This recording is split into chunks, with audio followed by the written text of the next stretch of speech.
Okay, very good morning to everyone. Wednesday, the 15th of January. Hope you're doing well.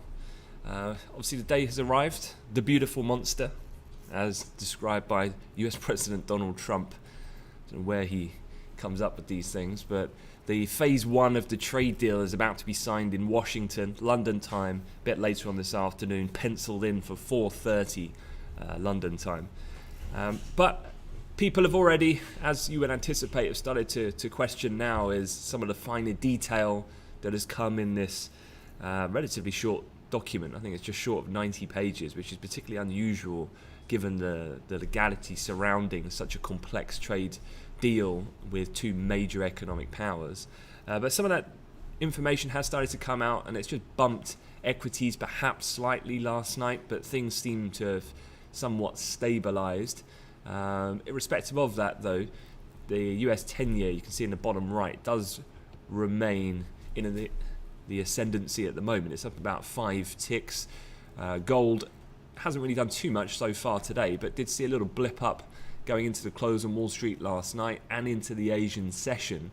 We are trading up about $8.50 at 15.53 at the moment. So, yeah, perhaps a little bit of caution in the air as we get down now as to not so much is it, are they going to sign it, are they not? I think it becomes more clearly evident now that they are going to sign, but the narrative's already switching to now the level of compliance, the timeline of which then phase 2 might occur, some of the rhetoric out of the US on some of the technology rules, which we'll go into in a second. And so a few other things to contemplate that maybe just take a little bit of shine off some of the what would be symbolically generally a positive event, concluding at least part one. But I'll leave the charts for Sam to have a look at. He's here with some of the other guys as well, so I'll let him jump on. So straight into the headlines, and this is what Bloomberg are leading with. Existing tariffs essentially on billions of dollars of Chinese goods coming into the US are likely to stay in place until after the American presidential election. This comes even despite the Treasury Secretary Steve Mnuchin trying to claim that it's got nothing to do with the election. It just so happens, though, that we're not going to do anything until after November. But you can read between the lines from a political strategy. That obviously makes sense.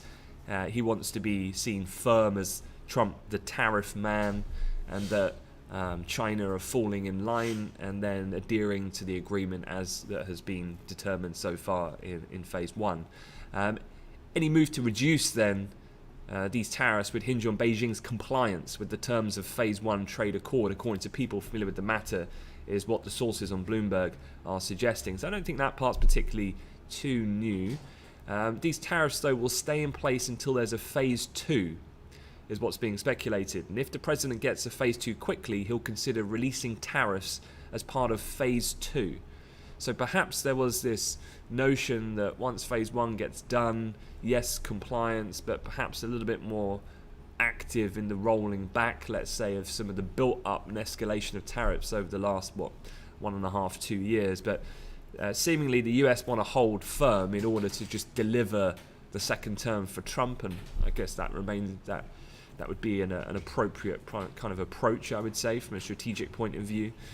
Trump did say last week that talks on phase 2 agreement, so now it's, okay, so when is this phase 2 going to begin? He said last week it could start right away, or it could start after the election in November. So there's really not a lot of clarity on that regard at the moment.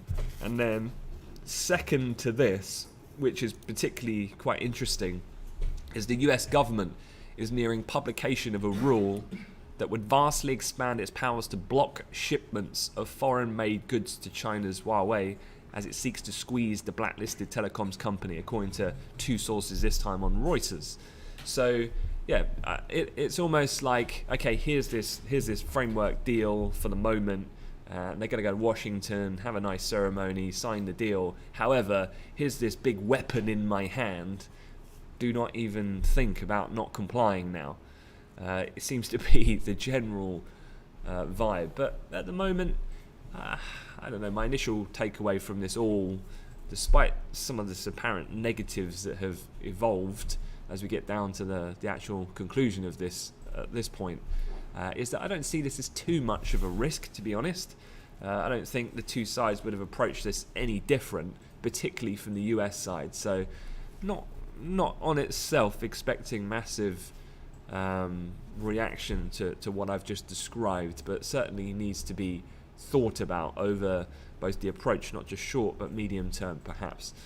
So as I said, on the charts this morning, things are, I'd say, relatively calm. Any dip that was seen in the equity market into the close on Wall Street last night seemingly has stabilised. European stock futures have clawed back to basically flat now on the session. Oil's pretty flat, slight negative. If anything, currency markets, bit of a pickup in the Dixie, but perhaps triggered by a technical break of the pivot, and the overnight range low in the euro, I'd say, is probably the culprit rather than any specific dollar strength.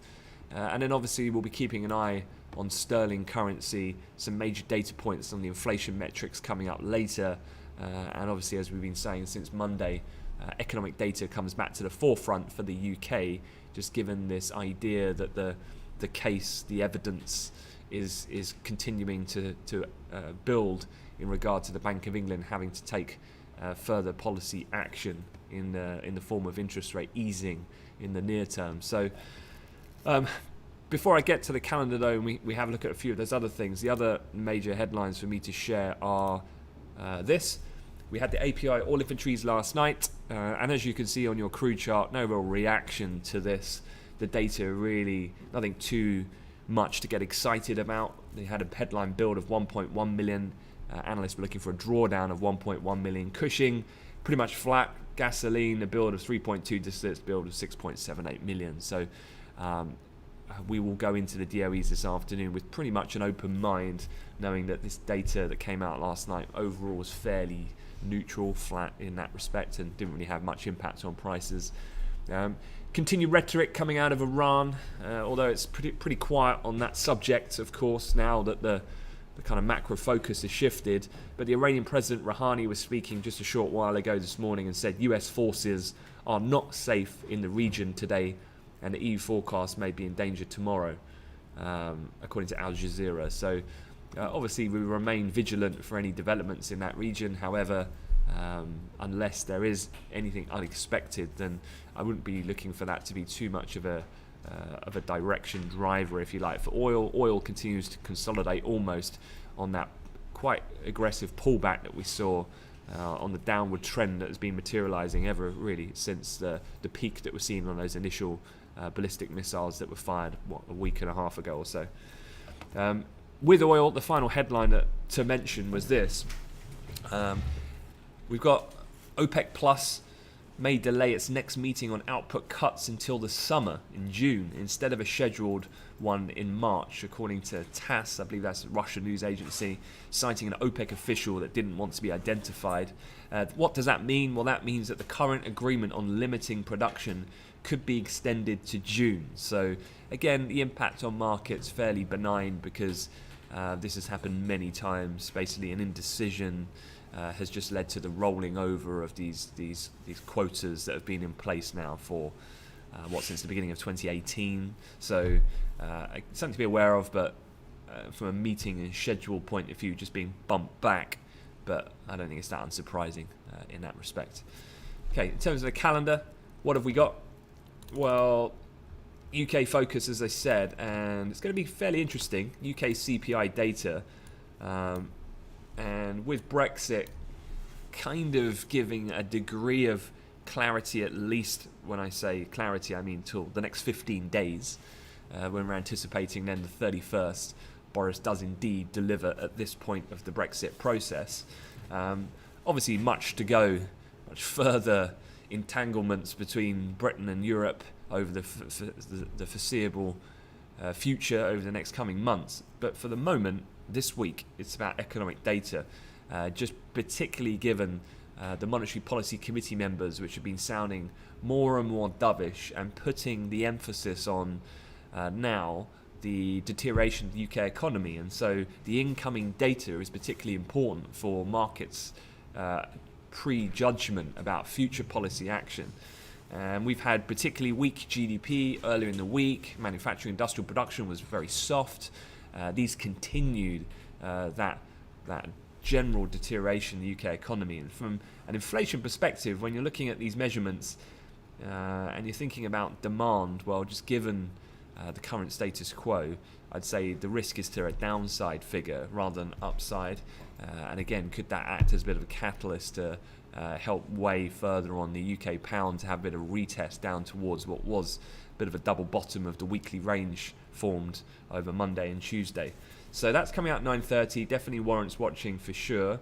And then into the US afternoon, a couple of things actually of interest, however, could well be sidelined by the fact that people will just want to wait and make sure the trade deal does get signed in Washington, because that's not happening until 4:30 London time. So if you're based over in the States, Chicago, 10:30. But prior to that, you've got New York Fed manufacturing, you've got some PPI numbers coming out in the US, and of course the DOE numbers, so we'll be here to cover all of those in full, of course. And then from a earnings perspective, you've got Goldman Sachs, BlackRock, United Health, US Bancorp. I wouldn't be expecting any of those to be an index mover. Certainly it could move the single stock price for sure. Obviously a lot of people still looking at the performance of JP Morgan. I think it was the best ever performance by a US bank. On the flip side though, Wells Fargo was a bit of an outlier because JP finished up I think about 1.1, but multiple single digit percentage loss for Wells Fargo after disappointing numbers. So Goldman's, they'll be out obviously pre-market.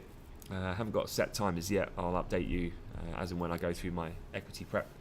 But I'd imagine it's probably around midday going off historical precedents. For my speakers, you've got a couple, ECB's Holzman, you've got Fed's Harker, Fed's Kaplan, both voting members at 4 and 5 p.m. London time, respectively. Harker could be quite interesting. Well, both actually. Harker because the topic is monetary policy normalisation, so fairly linked to being relevant for potential impact on markets. And then Kaplan speaking at the New York Economic Club lunch, which that often does get used historically as a bit of a platform to give a bit of insight into policy thinking. So both of those warrant monitoring. And then just given the status quo I've said about the Bank of England, in addition to the data, you've got Bank of England Saunders coming up in about half an hour's time at 8:40. And Saunders, you'll of course note, is one of the dissenting members and one of the doves, so you can already expect what type of rhetoric you're likely to hear from him in that regard. All right, that is it from me. Hand you over to Sam, and I wish you a good day, and I will see you in the chat room. Thanks very much.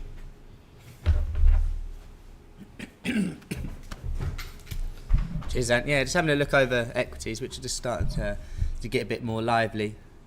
Kind of what we were doing 24 hours ago, and it came down. We identified those support points, and they were the lower points of the day. But just keep an eye here on the DAX. It's starting to come down to its lower point that we had during the Asian session, also the low that we had on Monday. So worth keeping that level marked up. You'd expect a bit of profit to be taken from anyone that is short around now as well.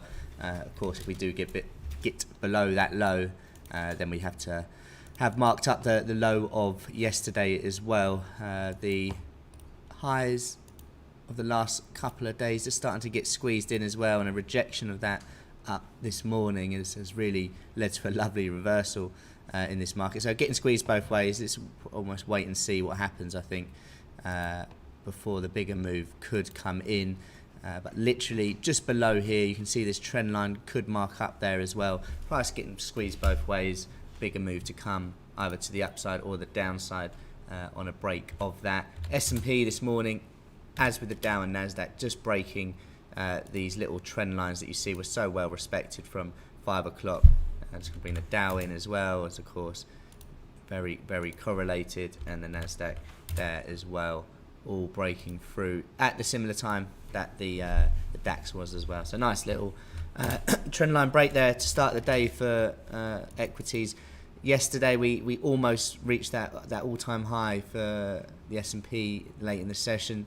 Wasn't to be just yet, so keep a watch on that potential trend line if that is to come into play. Also using these trend lines here from the 10th. Price getting squeezed in, much like the DAX. Almost worth waiting for, again, that bigger move to come. Of course, today, anything could happen with the trade stuff. So maybe this is one to look at later on in the session and go from there. But equities across the board just getting squeezed. However, just come to the support points in European equities, so don't get too carried away, much like yesterday we saw. Having a look over at the pound, we were talking about potential trend line yesterday in the briefing, and if we just bring that back into play here, you can see that was hit. Nice reversal off that, and we are not far away. I think we actually hit it briefly today. Let's go back to that 60-minute. The lows that we had back on the sort of mid-afternoon of the 10th. Just going to bring the pivots on here. So if you're a bull or in a bear, here is your, I guess, areas where you'd be comfortable with your view. Bullish if we can get back above that high that we made today, i.e. the low that we had back on that 10th. The gap as well, can that get filled? So above 130.66 on the futures, and then for that bigger move to the downside, well, a break of that daily trend and close could really lead to a strong push lower. The pivot today, relatively key, you would say. Some nice price action there from Monday evening and afternoon into yesterday early morning. We broke through it early afternoon, and that could offer a level of support. Those would be the three areas as it stands that I would be interested in trading there for the pound. So keep a watch on that. Obviously that longer term trend line from the upside is something to have considered as well. A lot of these markets just getting squeezed, perhaps waiting for that bigger move to come through.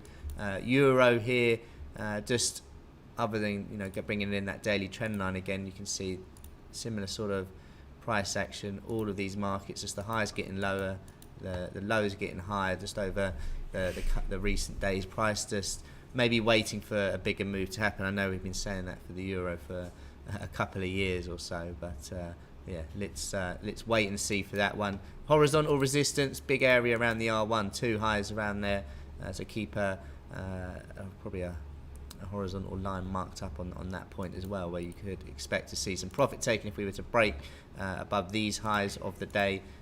But also an opportunity perhaps to get short, to continue really this overall trend since that trend line break, which has been just drifting lower a touch as well. Having a quick look over at gold, just on this slight risk off we're seeing this morning. Gold trying to push higher.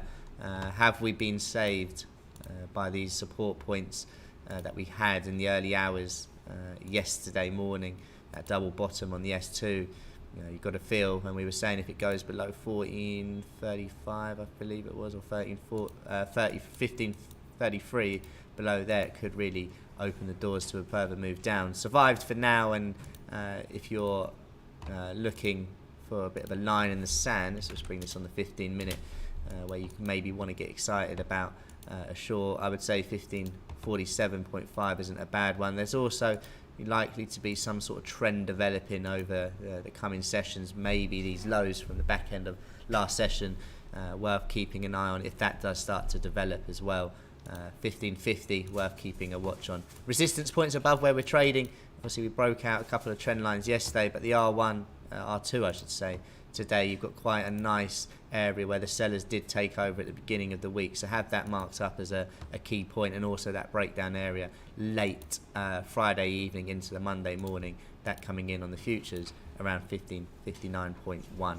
Oil, of course, DOE's out later, as Ant mentioned. The API, nothing to really write home about. Oil's just been drifting lower. We put this little trend channel on yesterday, more respected to the upside, but I would still have that just to maybe guide price lower, and then if you can use this of course as a risk management tool. Happy to be short as long as we stay within this. If you're looking for that opportunity to go long, let's just say that happens today, a break of R1, break of the trend channel, break of yesterday's highs, nice area to perhaps look for that relief rally to the upside. A continuation of this move could well happen if we were to break below that. Just putting this onto the 240 chart. Of course, the low of the year, that would have to go as well, but the important point, and we're trading here, the low that we had on the 5th, 6th of December, around 57.71 as well. If that's all to go, really the next area I'd be focusing on, let me just draw this up, around sort of 56.78. So it could be a quick dollar move if that low of the year is to go there. We'll have to wait.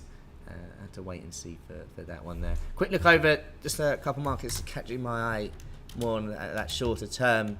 Canadian dollar just breaking lower. You can see, and the reason I'm bringing this in is if you are short, there's this potential trend that could well come in, and it looks like it's going to mark up with some of that some of the lows that we had in the early hours of trading. So just be aware of that. But that is just pushing to make a new low almost for the session there. So keep a watch on that. As usual, any questions, please do let us know. European equities, which were pushing lower, just finding support on their lows, but those big trend lines below. Same for US equities, which broke those trend lines. Maybe look for the retest of that. But a big day ahead. The week really for me is getting started now. Phase 1 deal, is that going to cause any issues? Time will tell. Big levels on the pound. Gold, has it recovered? And oil, let's wait for that DOE and maybe the trend channel as well. Hope you'll have a good trading day, and I'll catch you all later on.